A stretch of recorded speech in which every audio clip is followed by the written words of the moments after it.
come here to chew bubblegum and kick ass. And I'm all out of bubblegum!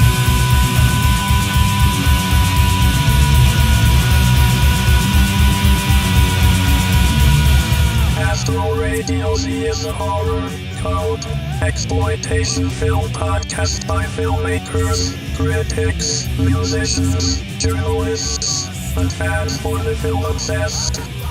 Here is your host, Derrick.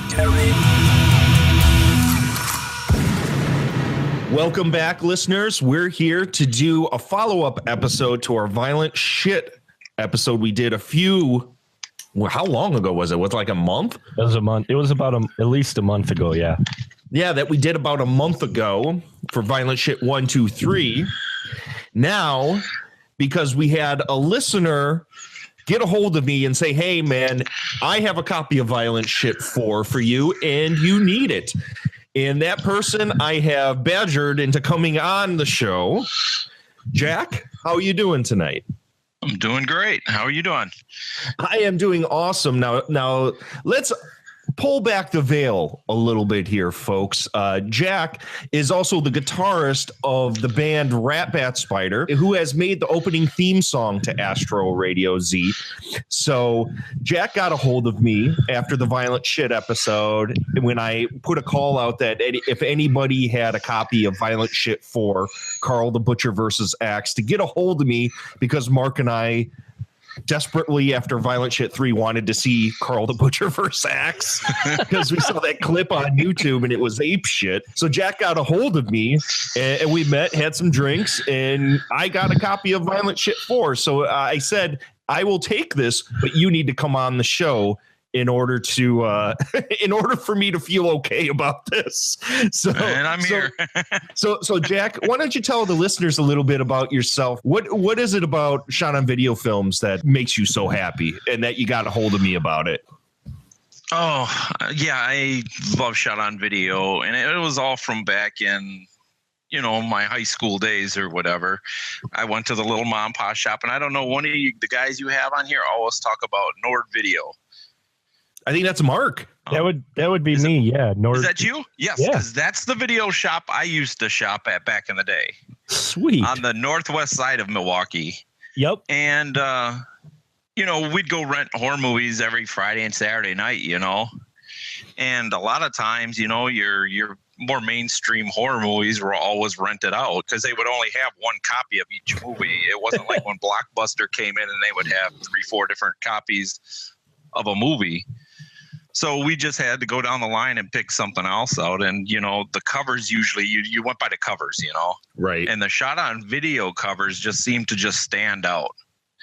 So we would rent those and we would just have a blast, and we'd always make fun of man, we could get a camera. If we can get a camera, we can make these too, That was the movies I started preferring to watch. What was it about them? Just because they were so amateur, or that because my thing was always that they had an energy to them. They did. And it was like, you had people that were making those movies. They know they weren't going to make any money doing it.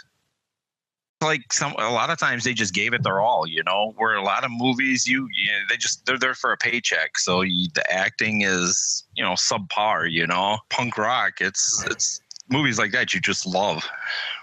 Yeah, at that time, when a lot of these were being made and a lot of them were being put out, it was kind of like way back in the day when there was a drive-in circuit where the Schlockmeisters would go town to town to drive-in and sell their movies to be shown once or twice, and then they move on. It was it was like a road show in the early days of the mom and pop video stores.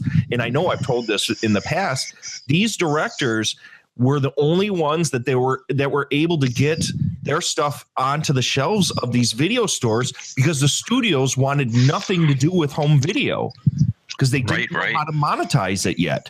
They were like, no, we make all of our money at movie theaters and the megaplexes. We don't want to give these movies away. We want to keep all the money to ourselves.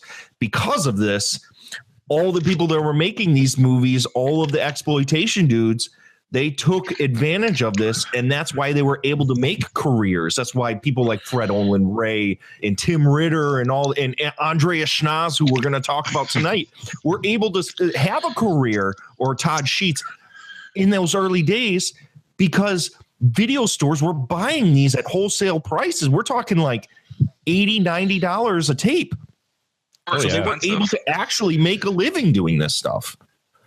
They were very expensive back in the day. Yeah, that's where I mentioned before. I saw the original clamshell before Troma bought it of Redneck Zombies, and on the back of it, it was $80 for that one VHS tape. Oh yeah, I've got a couple VHS that still have like the, suggested retail price on it. Mm-hmm. And Slumber Party Massacre, it comes to mind. That's one of them, and it says $69.95 right on the cover. Oh man. And my dad, he didn't want to spend the money, because VCRs back in the day were $100, Especially so if he would just go in there and rent one of these huge top loader VCRs. Yeah. They came in a huge case, and that's what we would do. We'd rent the VCR and a stack of tapes and watch movies all weekend. Right. And a lot of those movies were horror movies, I'm guessing, because the vast majority of the movies that actually got into these were horror movies. Right. Needless to say, Jack's on here, Mark's on here, and we're going to do our follow-up episode tonight, not only on Karl the Butcher versus Axe, which is Violent Shit 4. We're also going to talk about Violent Shit, the movie made in 2015, which is a quote-unquote remake of the original Violent Shit. Now, that's not a shot on video. Well, I guess it's kind of a shot on video movie, but it's not really a shot on VHS movie. It's a more of a DSLR type deal, but we're going to talk about these. And for right now, this should be all of the Violent Shit movies. So we don't have to do any more after this point. So are you happy about that, Mark? I'm not sure how I feel about that yet. Well, let's get this out of the way and let's go ahead and go right into it. And we're going to talk about Karl the Butcher versus Axe, aka Violent Shit 4 from 2010.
Now, Jack, seems how you were the gentleman who wanted us to do Violent Shit 4 so badly that you reached out to me and we went and had beers over it. Why don't you tell the listeners what is the plot of Karl the Butcher versus Axe? Karl the Butcher returns from hell after he's summoned by Satan himself. His mission is basically to kill the new Butcher, which is Axe, who's played by Timo Rose. It's 25 years in the future. It's apocalyptic world he's sent back. And the civilized world is split into different violent factions. And once the factions find out that Karl the Butcher has returned, they join forces to try to kill him and Axe, pretty much. I'm going to move over to Mark the Movie Man. I was going to say something, but I think I'm going to move over to Mark the Movie Man. We figured after we watched Zombie Doom, aka Violent Shit 3 Infantry of Doom, that Andreas Schnaas wanted to start making chaotic hybrid movies of ultra gore mixed with action, mixed with barbarian movies, mixed with post-apocalyptic war films. And Karl the Butcher versus Axe is not different whatsoever. Mark, initial thoughts about Violent Shit 4? It's violent. It's insane. It wasn't what I expected it to be, in all honesty, as far as the way the story actually plays out. I'm not quite sure the way I felt.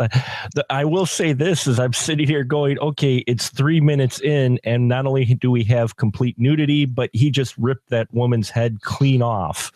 In the first, 3-4 minutes, I'm like, okay, so this is the type of film it's gonna be. Yeah, the version of hell we get to start the movie off. Karl the Butcher is in this chair, chained up to it, and it's totally in a black room, and the devil, which is just a floating red head with horns, is telling Karl the Butcher that for some reason he needs to go kill Axe and bring him to hell so he can become one of his minions. And the only way that Karl the Butcher will agree to this is if he gets all of his powers back. What powers he had, I have no fucking idea. I wasn't aware that he had any powers. All I knew that he could do is he had a big machete and he liked to do a lot of genital torture. That was all I was aware of. He had a real thing against women's genitals in all the other movies. Yeah, he sure did. Yeah, and this woman, this totally naked woman, comes out and goes to, I guess, get rid of the shackles that he has on, but Karl the Butcher gets all his powers back and rips them off and then completely destroys her head.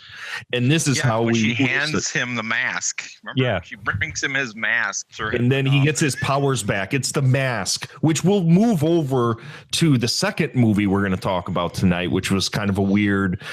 I won't get too far into the remake, but for some reason, it's the mask that has powers, which wasn't the case in Violent Shit 3 because there was an entire army of dudes wearing the masks and they had built fucking powers.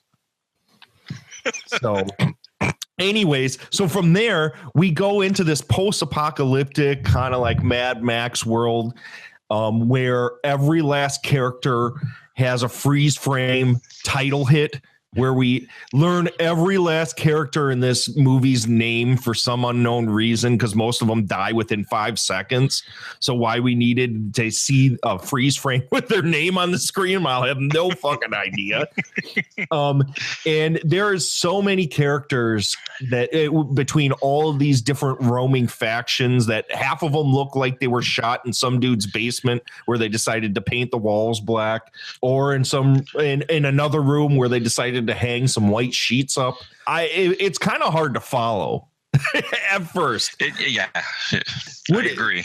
Yeah. What do you think of how this movie sets itself up, Jack? It was kind of like all over the place, and it was introducing so many characters, and you didn't really, there was no development for anybody.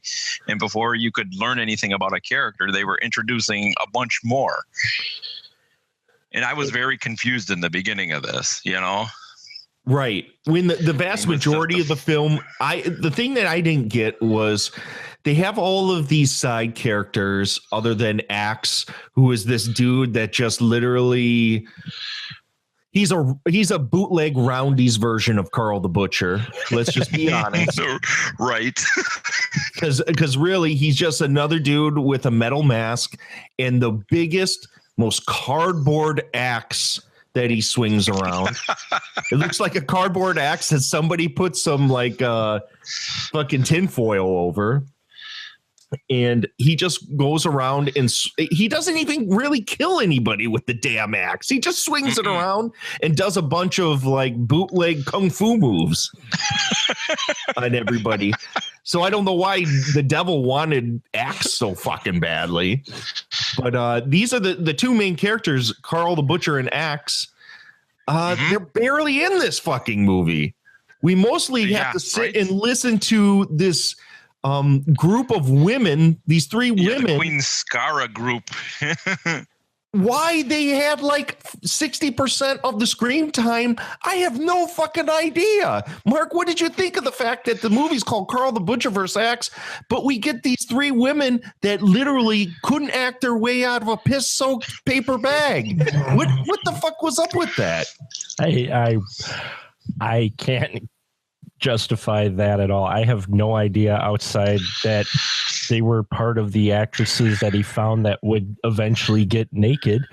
But why they're on him so much, and they get the most kind of story. I mean, we get we're following them more than 20 minutes in, we get Karl the Butcher and Axe fighting.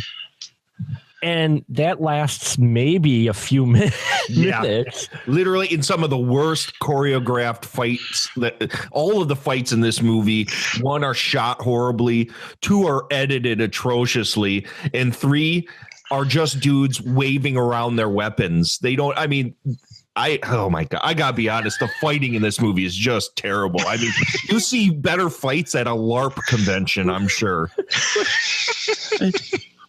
What I loved is the one scene where I think it was Karl the Butcher. He's tromping through, and I mean he's actually marching. He's moving his arms like dun dun dun. He's got you could hear the guy in the mask probably going dun dun dun dun.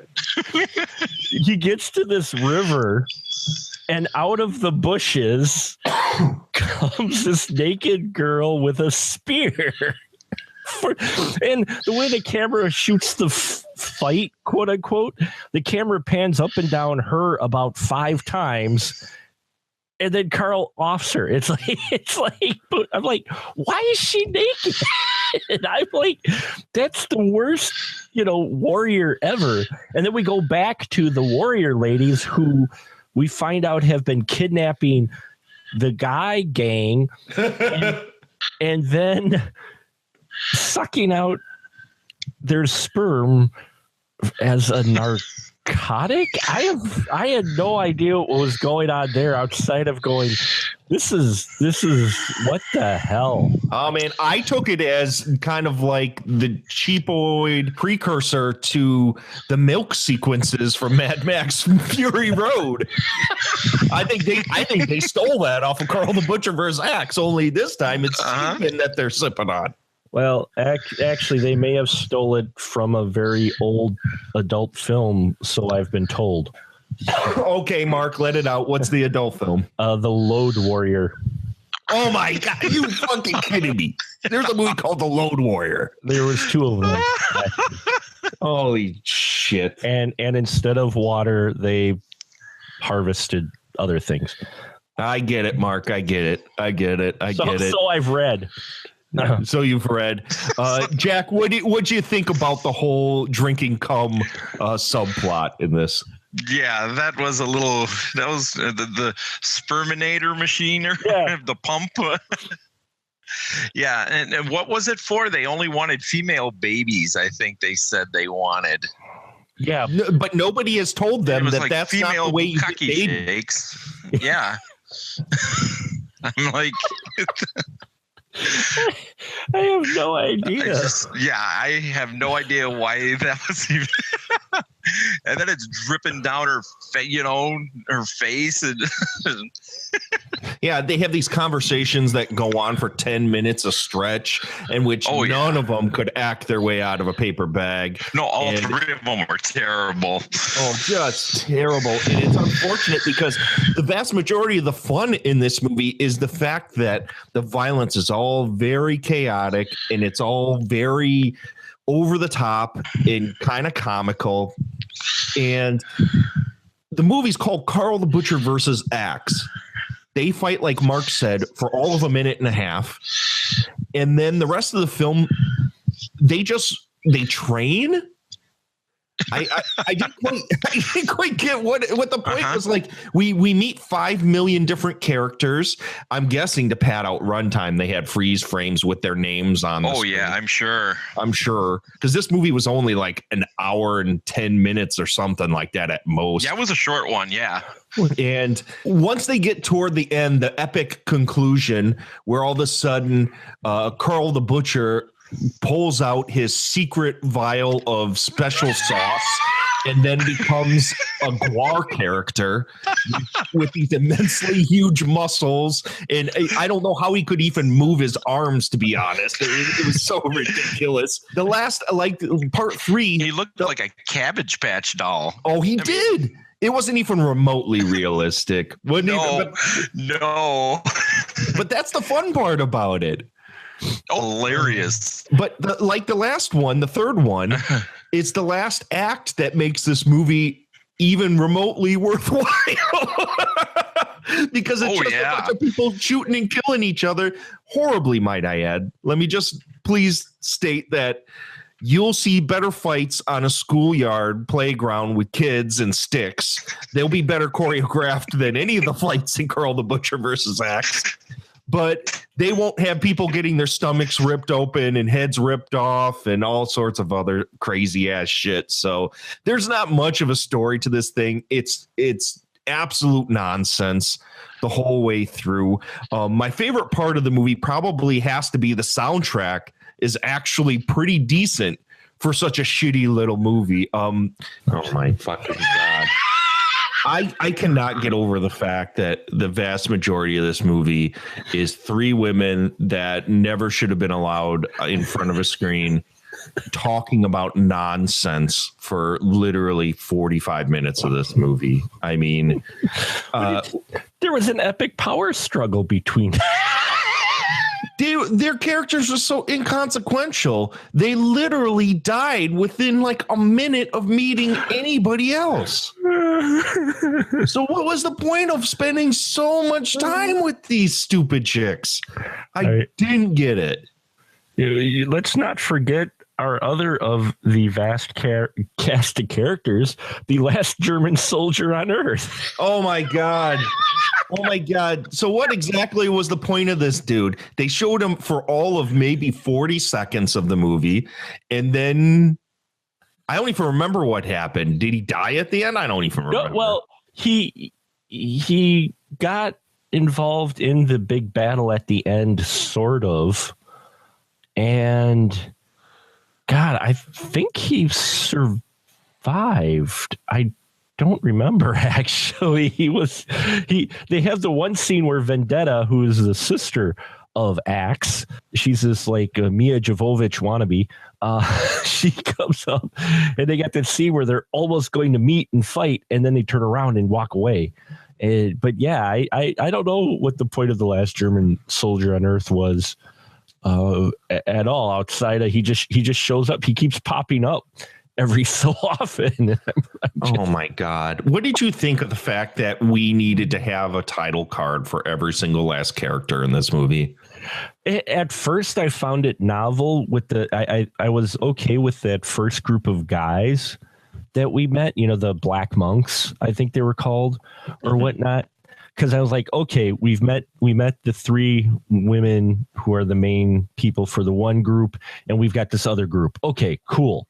But then when they started doing it for like every single person, I'm like, I'm getting a little tired of it, because I actually liked the Black Monk guys, that first gang we meet, or Gang Loco. It wasn't the Black Monks. That's what it was. It was Gang Loco, I think it was, where you've got the one Sparrow guy named Sparrow who's got the real low voice, and the captain who's got evil eyes. I like that group of characters, but then we just kept getting more and more characters, and those guys were getting lost in the shuffle, because those guys were interesting. I kind of dug them a little bit. I'm like, okay, we're going to see where this is going. And, that gang, I enjoyed them, but then we just kept getting more and more. And I'm like, oh, okay, now I'm getting kind of, you're like a SNL skit. You've really beaten the skit to death, the shtick.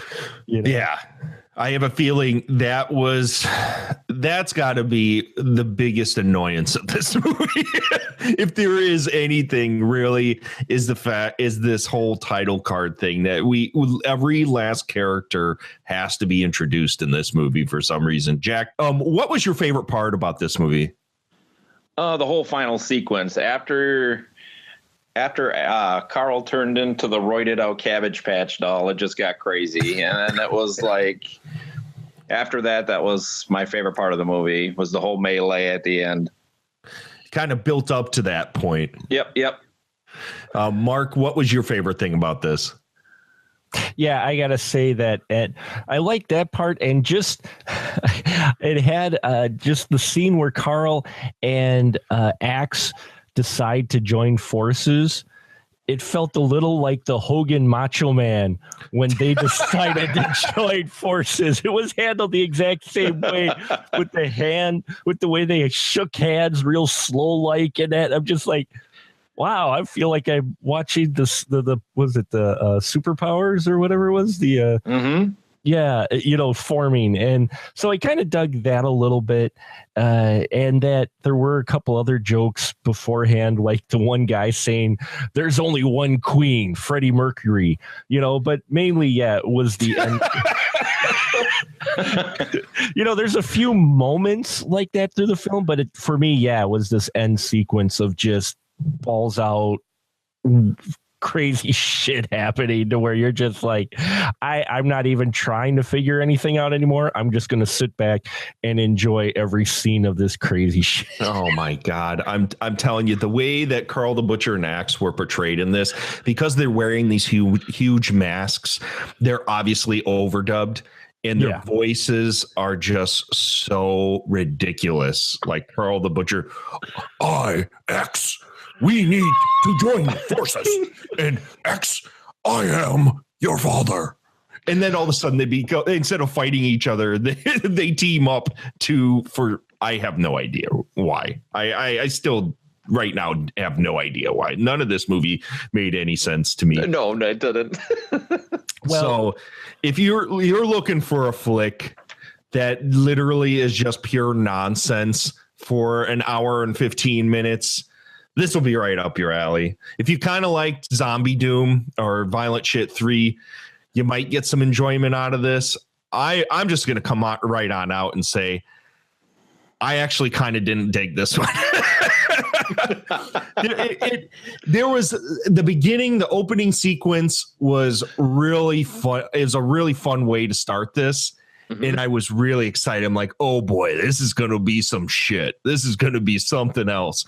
And then the whole movie, the reason this movie dies isn't the horrible fact that it's called Karl the Butcher versus Axe, yet they fight for a minute and a half. It isn't even the fact that every single last character, even dudes that only are on screen for maybe 10 seconds, get a freeze frame and a nameplate. It's the fact that we literally spend almost 3/4 of the movie with 3 of the worst actresses ever to go in front of a screen. And it kills the movie for me. It literally is so insufferable. I liked Violent Shit 3 better. If they would have stuck with more of Karl the Butcher in Axe in this movie, I think it would have been a hell of a lot better. And I actually kind of liked the fact that they went back to the well and we're trying to tie this into some of the previous installments a little bit. But in all, I got to say, man, was not my bag. Jack, what are your thoughts overall about this thing? Yes, same. Yeah. And I told you when I handed you the movie, you'd probably like it if you liked 3, but I hadn't seen the movie since I had bought it back, 5-6 years ago. And then when I rewatched it, it was tough. It was Queen Skara and her other 2 like clan members. It just ruined the movie, because it focused more on the power struggle between the queen and the other lady that wanted to be the queen. And like you said, not enough about the main characters who the movie is supposed to be about. And it was tough. It took me a little while to get through that movie, but yeah, I found Infantry are doomed to be much, much better and more enjoyable than this one. Yeah, it was more focused. It was action from the beginning until the end. Mm-hmm. Where this one just went in fits and spurts, where all of a sudden you'd get Karl the Butcher and he'd off a bunch of inconsequential people in a very horrible fashion, yet it was kind of fun. And then we'd sit and listen to these three actresses. Oh my God, I am going to be the queen. Like, it goes on forever. And then they gargle cum and all this other shit. And it's just, oh my God, just makes no sense. Mark, what are your overall thoughts of this? Because while you were watching it, you were texting me like you absolutely were in love with this movie. I was in love with certain scenes in this film, but as a film overall, it was left me disappointed because it says Karl the Butcher versus Axe, but we don't get a whole lot of that. And the problem is, I could see if they restructured it, cut out so much of the girls, and you just build up to Karl and Axe for, like, say, even 30 minutes, just meeting up with these different clans and annihilating them, and then finally meet. And then while they fight, they have this whole final battle, and then you don't pull the trigger till the end till you find out that they're related or what. I mean, they could have, if they would have focused on the two characters whose names are in the fucking title, I would have dug it more. There were scenes that I really enjoyed, but overall as a film, no, I was like, I want to see more. I mean, the guys kept saying, "Oh, did you hear Karl the Butcher's back?" I'm like, yeah, I want to see him. Where the fuck is he? Instead of these dudes, they're all sitting around a card table sharpening these phony blades. And I don't get me wrong, I liked those guys too. I like the characters, but there's too much extra shit in here when we really just want to see Karl the Butcher and Axe mow through people and get to each other and fight. That's all you really need in this. We don't care about the story of their fodder. You know, right. As you guys said, it's all over the place. Had they stayed focused on Axe and Karl finally meeting at some point later in the film than when they do, I think it's a little better. And then you go into the batshit crazy fight. So while they're fighting, you know, they've mowed down through all these guys. See, I should do a fan edit. They mow through all, it would be like 20 minutes long, but you mow through all these guys. So they've pissed off all these other clans. Then they fight. And then while they fight, boom, you go into the final crazy battle. And you don't even need to develop anything with the Combinators. I think you just leave the scenes of the Combinator. I think literally you introduce them and they're just these weird people that are drinking men's cum, and that's it. That's all you needed of them, because once the fight starts, they die almost instantly. Mm-hmm. Yeah, well, they go hide, and then, they die. So it's kind of like, why did we spend so much fucking time with these people? Though that's a similar complaint I have with the next movie, but oh my gosh. So I think across the board we're saying a thumbs down here, guys. Yes. I enjoyed 3 a lot more. This one has fits and spurts, but just go on YouTube and watch that final battle on YouTube, and that's the best part of this film. Yeah, easily best part of this. Yes. And the intro. I think that intro where Karl the Butcher gets his powers back in hell. That part's really fun too. Oh, I thought you were going to talk about the intro with the Halloween theme song. Oh my gosh. It's not that movie. I'm like, oh boy. Yeah. Here we go.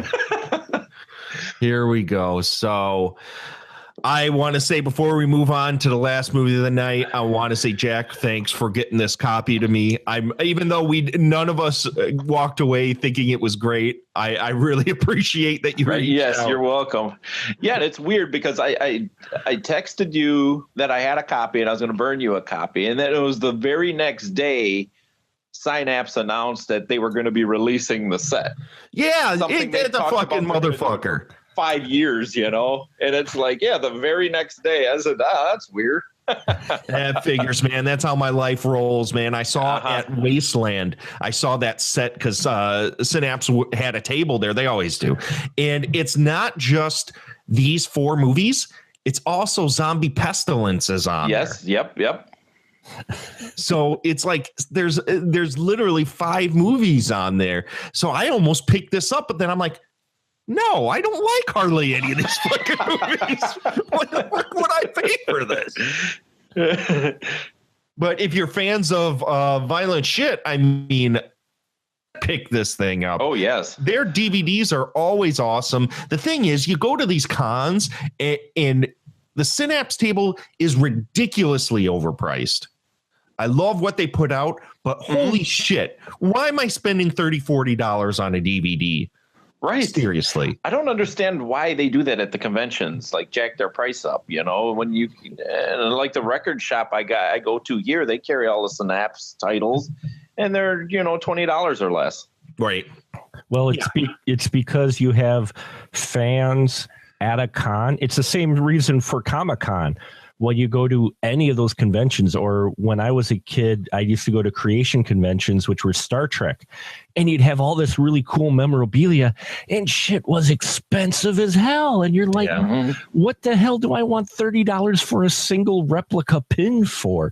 But that's because they know there's enough rabid fans out there, even if it's just a few. And they want to walk away with something from this place. Right. They want to walk away from something, and it's something quote unquote special they bought at a con. So you jack the prices up because they know there's going to be a person out there that buys it. So if you produce this thing for $5 and you get 5 people at a con to buy your $80 DVD set that cost you, you know, an eighth of the price to make, of course you're going to do it. Yeah, it was worth it then. Right. Because people are going to buy it. And that's the whole thing, is that's why at cons, best time to buy something is a half hour before close. Oh, yeah, of course it is. Of course it is. The thing is, the Synapse table, they are always, I mean, they're nice dudes. I've known them for a while, and every time I go there, I strike up a convo with those guys. But they could learn a lot and probably shift more units if they sat and looked at what the Severin table was doing. They were selling their stuff for like $15. It's just like, dude, you put this stuff down cheaper, I will pick up a ton of this stuff. Oh, yeah. There's no way. Like the last time I was at Cinema Wasteland, and we're getting way off topic here, I bought the Steelbook Blu-ray of Demons. Nice. And I wanted to get the Steelbook of Demons 2. They're $40 a piece. Wow. After that point, after I bought that, I got suckered into it. I'm like, never again am I spending that much money on a Blu-ray. Why? Why did I do this? Yeah, that's a lot. And now the popcorn Steelbook, I mean, it's almost $50 right now. Fuck that. And I like popcorn, but it's like I don't like popcorn enough to spend $50 on it. Dude, Popcorn's an okay movie. I mean, it's a B-list flick, but is it worth 50 fucking bucks for a steelbook of that thing? No. That's why I haven't picked it up yet. I have a Steelbook DVD of Texas Chainsaw Massacre. Yep, I got for like $8.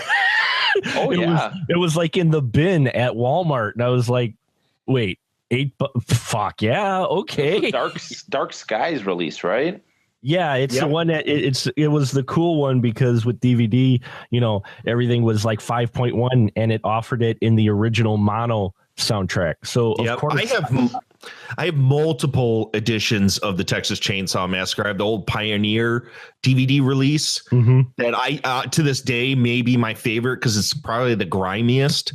Right, that's the one I have. That was the first one because that was the first DVD that was released of that movie. Yeah, and it's a really nice release. It's a really nice. Yeah, that Dark Sky one and that Steelbook, probably the best I ever saw of that movie. Best print I ever saw of that movie.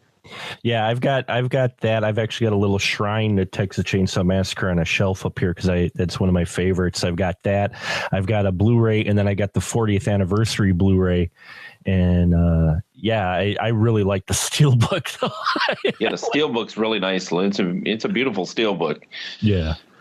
Well, we're way off track here, boys. So I'm going to rein this back in. All right. And, this could be a whole nother episode in and of itself, us bitching about the prices of Blu-rays and steelbooks and DVDs and the way we're getting double dipped. Oh, man, last thing I'm going to say, this really chapped my fucking ass yesterday. So I'm flipping through my Facebook feed, and literally like a month or two back, I bought that Phantasm remastered Blu-ray. Oh, yeah. Beautiful. All gone one. Oh, beautiful. Thing looks like $1 million fucking bucks. What do I see? Arrow's releasing the whole motherfucker on a box set Blu-ray with Ravager and the goddamn orb in it. Yeah, and I'm I know. Fuck you. Fuck you.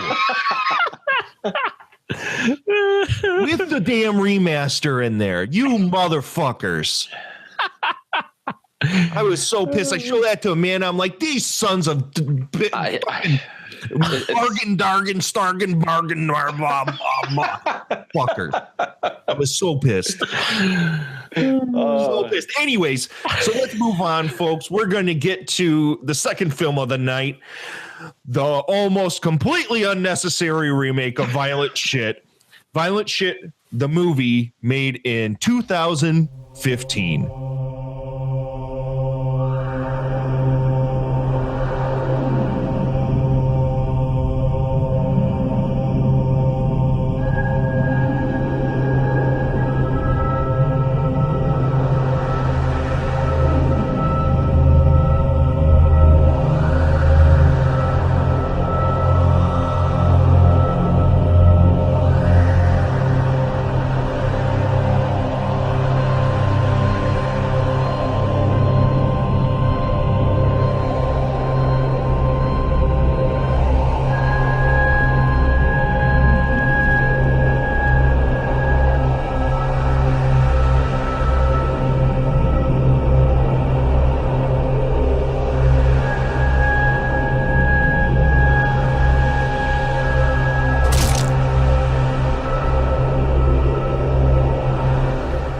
Now, Mark, the movie man, you had a lot of choice words with me about the fact that you didn't quite appreciate this movie at all.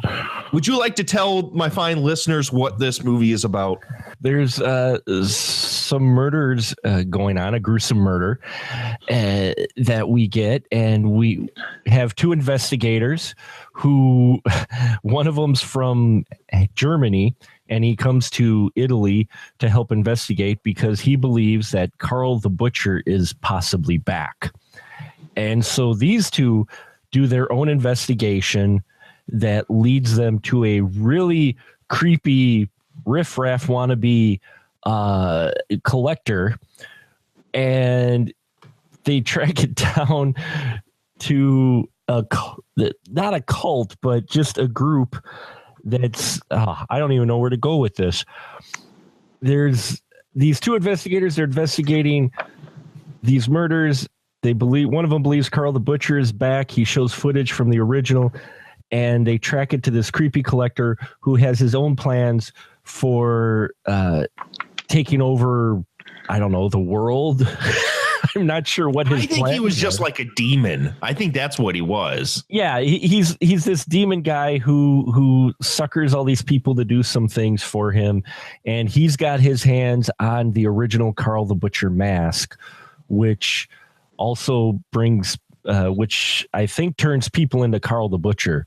And so we see how he uses that guy, the Karl the Butcher, as a tool for his plan for just causing havoc and death. And there's boobs. And there's boobs. This movie is obviously an Italian giallo style flick. It takes so many cues from Dario Argento, from Lucio Fulci, and it has sort of the very misogynistic undertones of some of the early Violent Shit movies.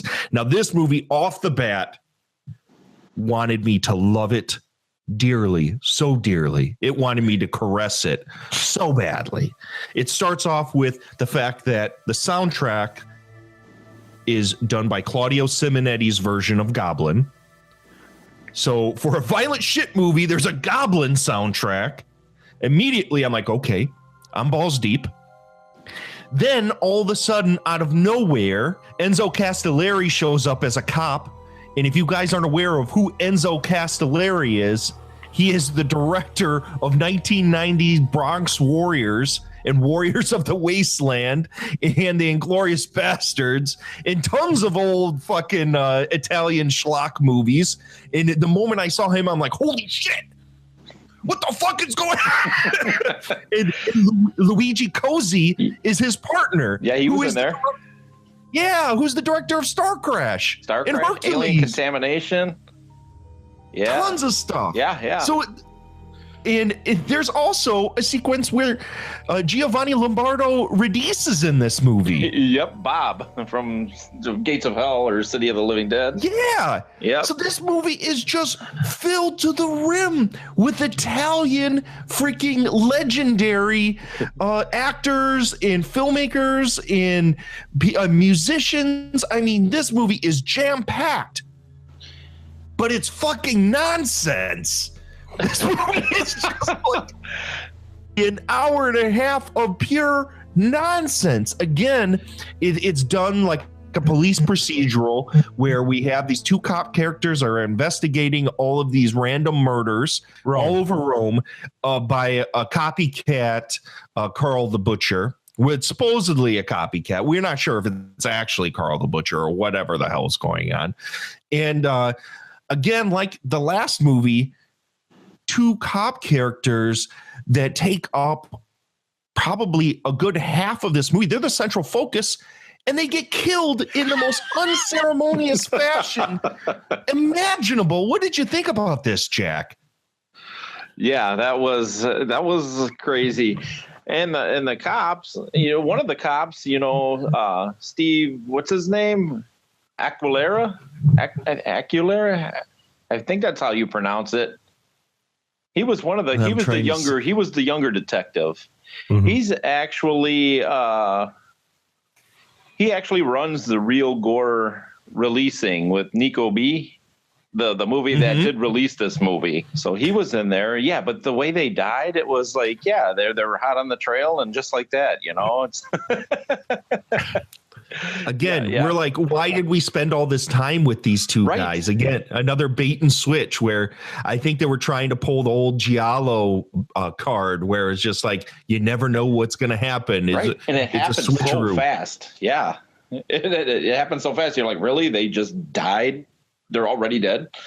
And there's still like 25 minutes of the movie left. Oh, yeah.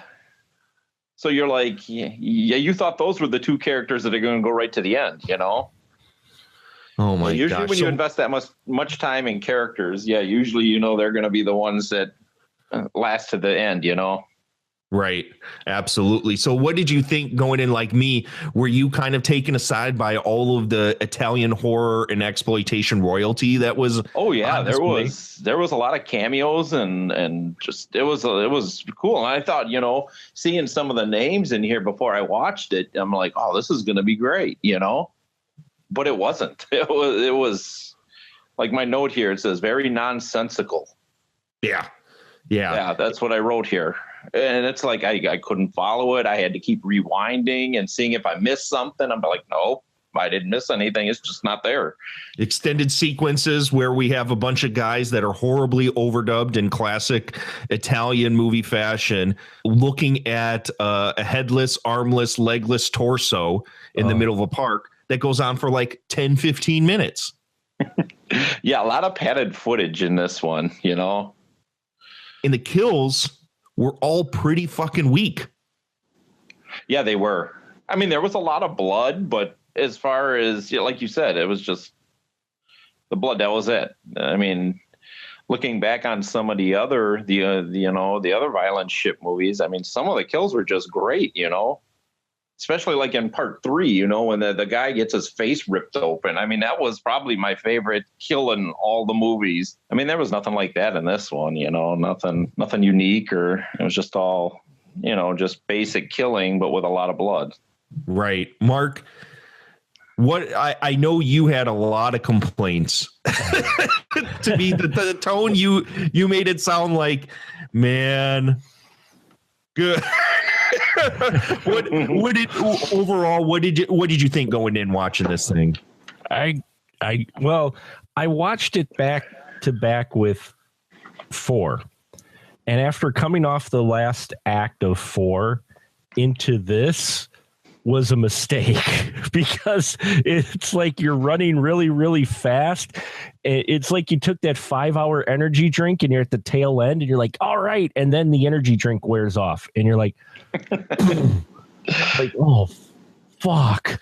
So it's a totally different style of film. I mean, Andreas Schnaaz, his style is much more trauma, chaos, throw everything at the wall. And this is much more rooted in that Italian horror kind of sensibility. Like you said, it's like a giallo. Mm-hmm. And that's what dawned on me on the drive home tonight. And that's why I actually watched this film again with that mindset. Because as I was driving home, I'm like, man, I'm like sitting here going, what? And then it like clicked. It's like, unlike the others, this one was trying to be a giallo film. And then after I realized that, it all fit into place of exactly what was going on. Now, I'm not nearly as versed as you two on it. I know very little about, the characters and the people in it, but I'm watching it and yeah, it's like, this felt like they were trying to either bring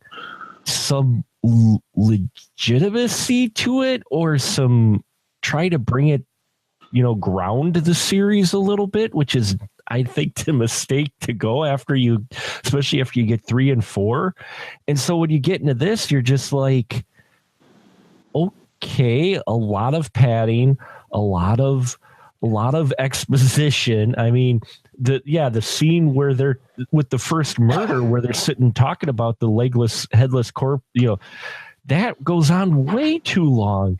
And then there's the conversation even with the creepy collector that goes on a bit too long. And there's nothing that comes out of that scene whatsoever. There's nothing that comes out of most of the scenes in this movie. No. You get which, if I grow old, I'm going to say this now. My wife might be asleep.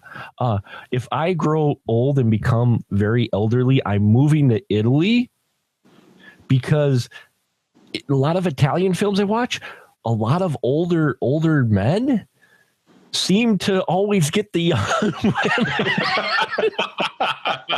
Yeah, let's be honest. The women in this movie are phenomenal. Oh, yeah, they are. You get the one scene with this dude looked like my grandpa's grandpa.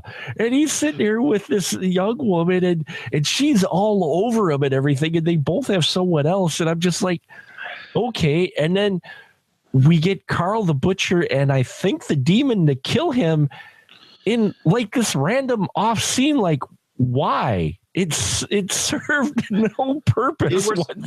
None. Dude, there were so many scenes that served no purpose. Like, why did we get introduced to this serial killer that the demon, old man / demon invited to a party? Why did we... Oh, but he was a senator. He was a mayor. That's what he was? Yeah, he's a politician. Yeah, he was a corrupt politician. Yeah, and he had this fetish of torturing and killing younger women.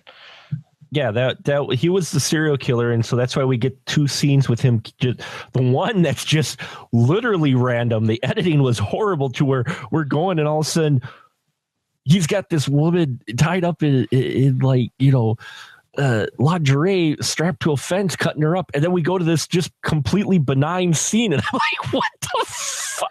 I mean, the most entertainment I got from like the middle of this movie was the one badly overdubbed guy talking about breaking my balls. that dude made me laugh, and that was right before the really creepy scene with our creepy serial killer mayor, who randomly comes up to a woman and says, "I saw you on the street. I'd like to buy you a gift." And I'm like, "Why is she not pulling the mace out now?" And she's like, "Yeah, oh, your words are really kind. You leave me, and I will leave with a broken heart." And I'm like, dude, you got to get better game. But no. Yeah, he's the creepiest, probably the creepiest character this side of that dude from Witchcraft 6 who went up to the girl in the diner and said, "You ever have a screaming orgasm?" I mean, seriously, how that guy got that chick to go home with him, we'll never know. And I think the thing about this movie is it looks a lot more expensive and a lot nicer than it leads on to because of the environment that it's shot in. Mm-hmm. Have shot this thing, at least a lot of the exterior stuff, in Rome. We would have all thought it was the cheapest movie we had ever seen, because none of the sequences where people are talking look special, but all of the exterior master stuff is beautiful photography of Rome. Yeah. So it looks like this grand Italian. It looks like something you would have seen out of Argento in the 70s. And I think that does not serve this movie very well. And I think that's why ultimately it fell apart for me, was that it was such a juxtaposition between all of like the grandeur of Italian horror cinema and the really kind of focused misogynism that violent shit is, in the fact that they let the killer be known right off the bat. And Karl the Butcher is just a goofy ass character. It just is totally out of place in this movie. What do you think, Jack, about how Karl the Butcher was used in this? Oh yeah, I didn't care for the way he was used at all in here. You know, they didn't use again. He just wasn't used enough. You know, he had those couple killings, and that was about it. Yeah, I just don't remember seeing a lot of him in this movie. You know. There was a lot of fading to black the moment somebody was about to get killed. Mm-hmm. Well, not only that, but Karl, I don't think there's a single kill in here where Karl is killing someone by himself. No, he's always got that demon or something. The demon hand. You always see that hand. Yeah, you all see that hand. The demon hand is always there, which takes away from your Karl the Butcher character itself, you know. And then we have that really long section talking about how special the mask was, and we go into this Attila the Hun dialogue for no particular fucking reason. But the reason why that's there, dude, is those are literally shots from Infantry of Doom. Right. Yeah. Well, I caught that. I mean, I caught that they were in there, but I'm like sitting here going, okay, so the mask has power, you know, but I'm sitting here going, and yeah, the way this whole thing plays out, Karl the Butcher is just someone's bitch, and he doesn't get a lot of cool kills except for the one spine rip at the party kills. Oh, Jesus. Oh, yes, I forgot about that one. He does get the spine rip, which I dug the spine rip, you know, but most of the kills there, you know, aren't that inspired. And then he just gets off like a bitch. Everybody gets off like a bitch in this movie. It's a very, very disappointing movie. And this is coming from somebody that really likes Italian horror cinema. And I really think that this was really misguided, because violent shit, and I can't believe I'm about to say this, the subtlety of how some of like Giallo cinema, how it plays itself out in certain circumstances, they just don't mix. Well, they just don't mix. You either go over the top, or you go with something that's more stylish. And this just it just never gelled at any point. No, it felt forced, like you were trying to force two different styles together, and it didn't work for either one. I agree with the subtle. They should have had a little bit more subtlety instead of a reveal. Of the mayor and the demon hand, and there's a lot of things you could have left into question, which is what. From some of the Italian horror film that I've watched, that's what I remember from it, is the mystery of kind of like, okay, but here we reveal it, but yet it's still shot like a giallo film, but it's trying to capture the oddness of the violent shit films, but neither one mixed together well. And especially after the course of the films, and the fact it's not even a remake. It kind of is. Kind of is. The opening sequence is a remake of the original one. Yes, the opening sequence is, but they're still talking about, 25 years later, we have another Karl the Butcher. I'm like, so this is as Scott Davis would put it, a requel. A requel? A requel. Yeah, I think it's more of a reboot than a requel. Yeah. And that's and then the remake, Yeah, and that's what that's why he called it a requel, is because it's not fully a sequel, yet it's not fully a remake either. It's kind of trying to be both, and in between, yeah. And it fails to where even the end scene, you're just sitting there going, okay, Well, I don't know why you would go the route they did. In the movie's called Violent Shit. Why are you trying to make some arty movie out of this? It's right, called exactly. Violent Shit.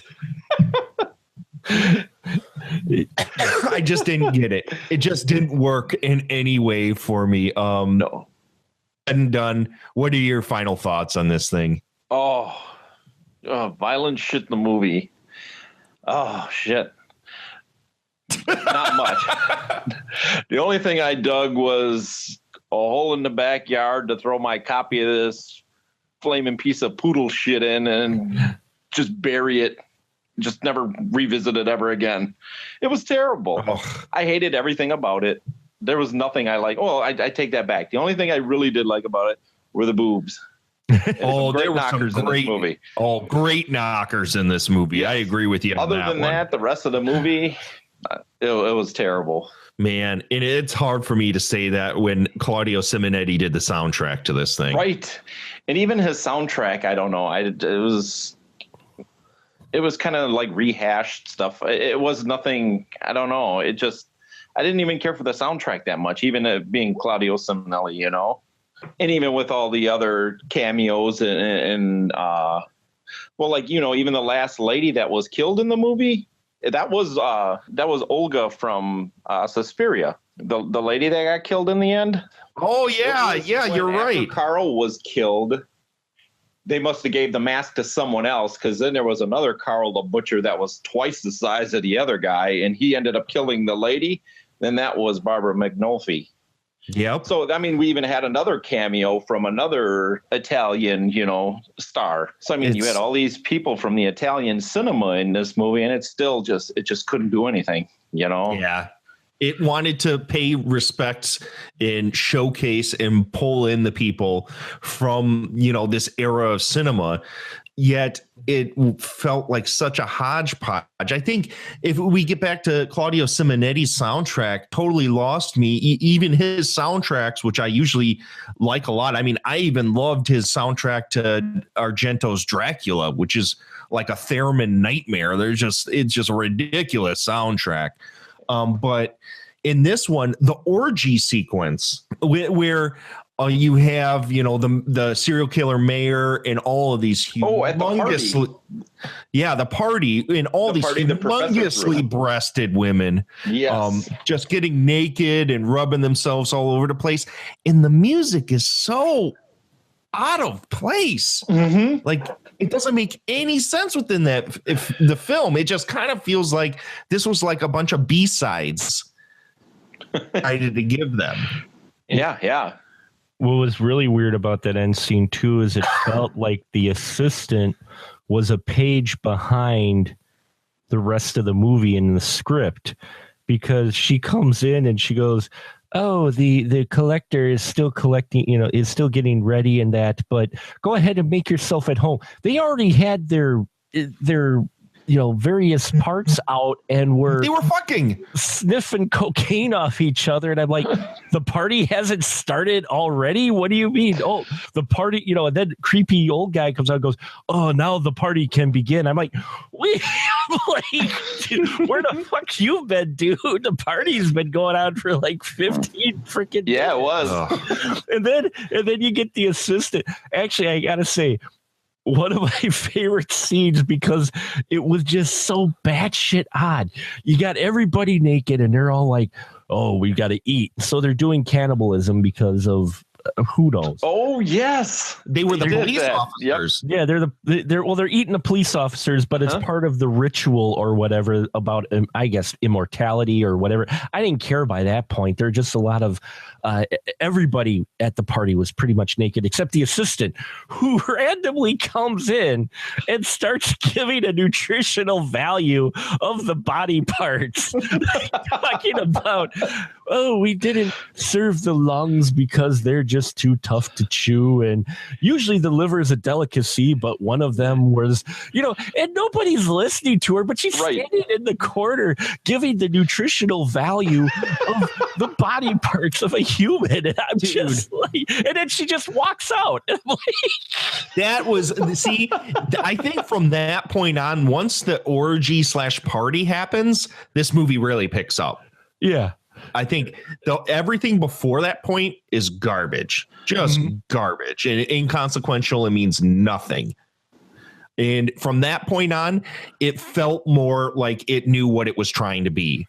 Yeah. Then it was an over the top, Fulci, weird ass Italian splatter movie. If the rest of the movie had been like that, I would have been game. Oh, right. Well, But it just wasn't. And that's what's funny is the film's called Violent Shit, but in all honesty, not a lot of violent shit happens till like the end. No. Yep. Nope. There's a lot of really horrible overdubbing, a lot of talking about stuff that just doesn't fucking matter. So, Mark, when all is said and done, what do you got to say about this? Yeah, had they, it almost felt forced, like they were using, they were pulling a U.S. film angle and using a name of a cult film to try to pull in an audience, but yet make a different film than what that name was attached to originally. So I think had they approached this and not done it as a violent shit film, which if you change just a couple of things in this film, you could easily just make a 2015 Giallo film. I think it would have been good, but this film was boring, and don't even stay for the 6 minutes of credits at the end. Oh my God, I couldn't fucking believe it. I'm looking at it, the credits start, and then I look at the time, I'm like, 6 fucking minutes? You gotta be shitting me. Nope. One of the slowest crawl settings on their video editor, I swear, because I'm just sitting here going, holy crap. It's not worth it. It's a movie called Violent Shit 4 is boring for 3/4 of this film, and then the last quarter, you barely care at all for anything to happen, and it's over before you know it. And then there's long credits. So it's not worth it. 3 for me is still the pinnacle of this series, and it'd be the only one I'd ever catch myself watching again. Yeah, I agree with you. I'm going to also say part 3 is the pinnacle of this series. Oh, same here. Yes. Same with you. Part 3 for me also. First episode. What do you think about those first 3? I like all 3 of them. I'm not lying. I even like 1 and 2, but 3 is just, that's always my favorite, Well, the first 2 I bought, I didn't really care for them at first, because when I first got 1 and 2, it was on a German release that had no subtitles. It was all in German audio. I couldn't understand anything, even though you don't really need to understand anything. Nope. And then when I think it was Shriek Show that released Zombie Doom, then I picked that up, and then it had the dubbing in there, and the dubbing was just hilarious in it, and it was just wild. It was just batshit crazy, you know, the whole movie. Mm-hmm. Where one was kind of boring. It was just following a guy around, just doing random killings, which is kind of boring, but I enjoyed it, you know, for what it was. Yeah, but 3 definitely is the best out of the whole series. It's definitely the pinnacle. I mean, it's just bonkers, and I so wanted part 4 to be that, but both of these movies were kind of duds tonight, boys. Yes, I agree. Yeah, it's too bad. So I would just say, if you're going to find a violent shit movie, go get number 3. I see a longtime listener and buddy of ours, Jason Zolliger, went out because of our first episode and promptly bought Zombie Doom. He has yet to report back to me on his thoughts. So, Jason, you need to get a hold of us on the Astro Radio Z Facebook group and post your review of Zombie Doom promptly. I want to know what you think of that. I find it hard to think any of my loyal listeners that they're going to walk away from that movie shaking their heads. It's just a stupid, fun movie. And unfortunately, you know, part 4 is kind of a stupid, fun movie. It just is totally crippled. It could use a fan edit. It really could use a fan edit. And I bet you it would be a fun, maybe 25-minute movie. Agreed. Yeah. So there we go, folks. That is the end of our violent shit journey. I never thought I'd ever utter those words. A violent shit journey. So we are going to move on to the portion of the show where my guests shamelessly shill the fuck out of you. Jack, you got a ton always going on. So why don't you let my listeners know where they can find you on the internet, and please shill your band. All right. All I got basically is my Facebook page, which is Capone Simchak. And then our band page, Ratbatspider, all one word, no spaces. You can find us on Twitter, I think Snapchat. I mean, all these whatever social media sites, you know, Facebook. We're on everything. Our drummer has us on all the social media sites, which I'm not too hip with. So you could be able to you can get a hold of me through there if you need to. I mean, through the band page. Other than that, that's all. That's about it. Where can people go and buy your guys' music? Right to our Facebook page. If you go to Ratbatspider, there's a store button, you know, shop now, and it'll take you right to our store that we have T-shirts, stickers, CDs, patches. So we got all that stuff.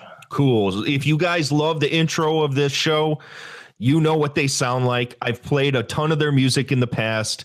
Love you guys. You guys are a great band.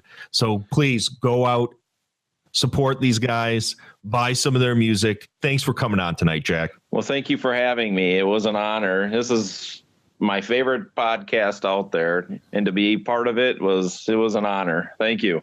Oh, geez, you're making me gush here. I got a tear in my eye over such nice things that probably should have never been uttered about such a filthy ass show. Where before we started this show, I was talking about strip clubs, which will probably end up making it to I heard a little bit of that episode. Before my phone went bonkers again and kicked me out. I heard a little bit about the strip clubs. Oh my God. I thank you, Jack. Thank you so much. Mr. Mark, the movie man, shill it. You can find my stuff at specialmarkproductions.com, where you have links to my YouTube page, which is specialmark PROD. You can find me on Twitter, specialmarkpro. We have a Facebook group, not just a page, for the movie review show, as well as the Spoiler Room podcast. You can go to groups/SMPRD.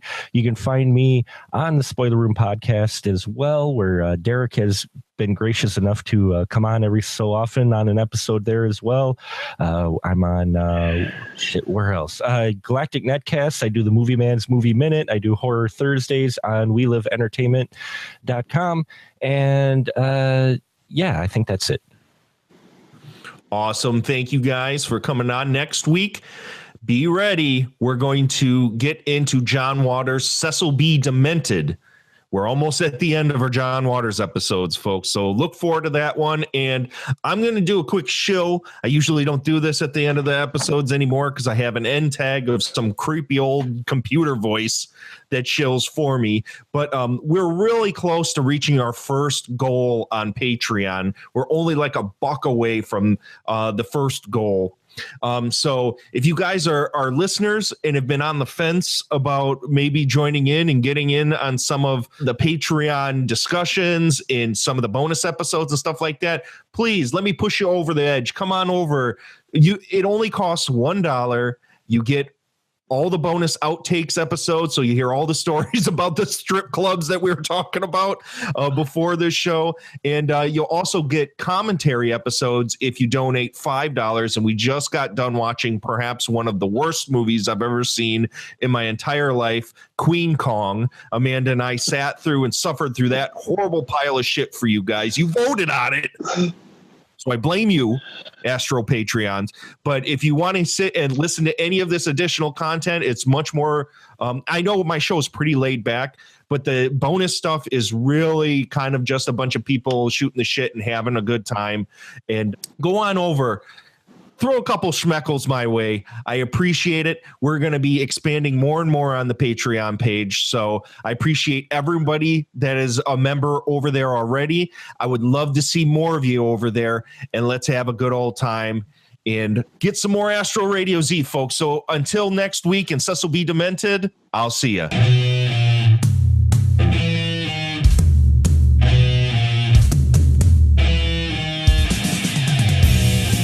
You can find Astro Radio Z on iTunes, Stitcher, TuneIn, Google Play, YouTube, and anywhere podcasts are found. Please help us by subscribing, rating the show, and giving us a review. It helps us get the show out to more listeners. Also, if you would like to hear more of the show and be a more active participant, join the Astro Radio Z Facebook group and page, and join the Patreon. For only $1 a month, you get bonus episodes. Thank you for listening. See you next week, Astro Zombies.